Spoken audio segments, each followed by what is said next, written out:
it kind of sounds like the Jewish people were kind of settling into some sort of complacency, being that, oh, I know this and I know that, you know what I'm saying? You guys don't know anything, you know, and kind of trying to find a way to justify their own, you know what I'm saying, their own, you know, sin or whatever it is that they were doing. Like could it be viewed in that specific, you know, like in that way? Like They were complacency? entitled. Well, yeah, definitely entitled, but I'm just saying, like was there? Because for some reason, that's what I, you know, so now I was thinking that at first when I was listening to you read it. I don't know that I would use the word complacency. Complacency would mean that they were apathetic. I think some of the Jewish people really felt that they were superior because of their knowledge and training. Yeah, Okay. exactly. To other people. Okay, And that above makes sense. Yeah, above reproach by someone who doesn't know. that's it right there. Okay, That's gotcha. exactly what verse 9 Yeah. says. Well, then, should we conclude that we Jews are better than others?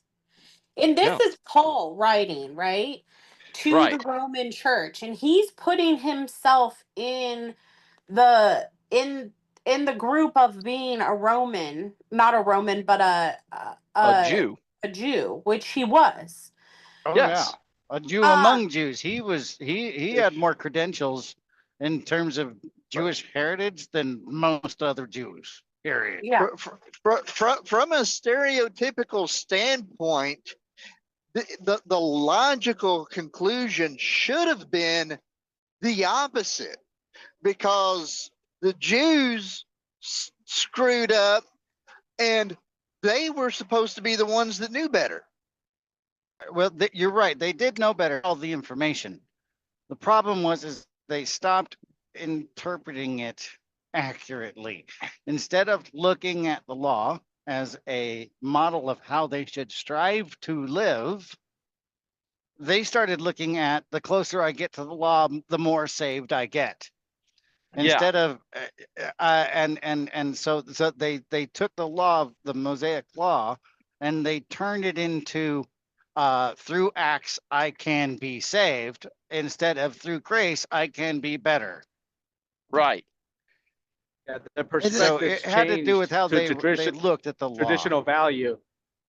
And this is where the legalism came from, correct? Yes. Yeah. And then Yeah. it turned into a power thing, right? They got it, like in Christ's days, it became the Pharisees. It became a power thing to have Yes. the power and control through legalism and what they. Am I reading that right? Yes. Yeah. Okay. Yeah. How are Okay. we as Christians doing any better? Well, We're a not. lot of we us as aren't. Christians know any better? If you take number 18, you know, they have no fear of God at all. You know, most people feel that, you know, why should I be afraid of God? And that's not what the fear of God means. It means to respect God, you know, to respect his authority. Well, there's a dose of fear involved there too. I mean, fear the person who can take your soul. Absolutely. Yeah, I actually kind of prefer the term revere more than respect. Where did respect come into it? I heard fear. Yeah, reverence is more in my understanding a better interpretation there. I mean, respect is built into reference, but I mean, it's that whole holding that, you know, superior position in your priorities there, to where I think reverence actually does a better job at describing the way that it ought to be. Right. Because if you think about the times when Christ was on the earth, and how many times did the Pharisees come up and act just completely smug in they think of their understanding and thinking they were going to be superior and get one over on somebody? How many times did they do stuff like that? That was their whole game. Exactly. So do you guys think that we are better than the Jews? I'm not saying we're better than the Jews. No. That's not what we're referring to. I mean, we as Christians, for one, didn't deny Christ. That's probably one of the most ultimate parts of it. That's probably one of the most ultimate separations between us, is we've not denied Christ. Well, I don't know. You have So- people though today that, they've went through the motions. They've been saved.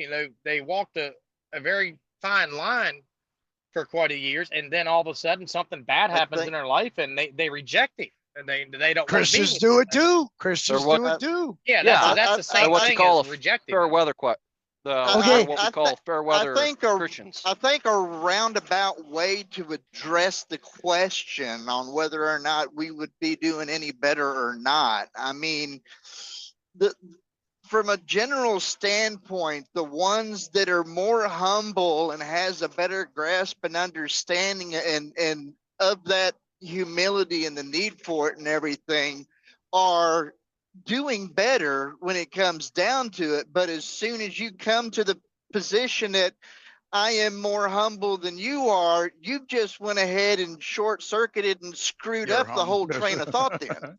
Yeah. Exactly. So- No, exactly. So, I would Isn't say there- that asking the question if we're better than the Jews or not is the problem. Okay. Yes. yeah, I- exactly. It's not our place to answer that question. The question is, can we be better than we are now? As soon as you take another group of people and circle them and make them the highlight of the focus, you've lost sight of what it means to be Christian. Well, So are yeah. we better Is- than the Jews? I don't know. It's not necessarily for me to decide. Can I be better than I am now is the only question we should ask. As soon as you bring anybody else into it, you're doing the same thing that the Jews were doing with the Gentiles. Yes. As soon So- as you Yeah. as soon as you set the Jews aside as a means of comparison, you've set them aside just like they were trying to set the Gentiles aside. And we need to avoid doing that, period. So the question isn't, are Christians better than Jews? The question is, can Christians be better than they are now? That's the only question we should ask. And the answer is, of course, always yes. We're not perfect.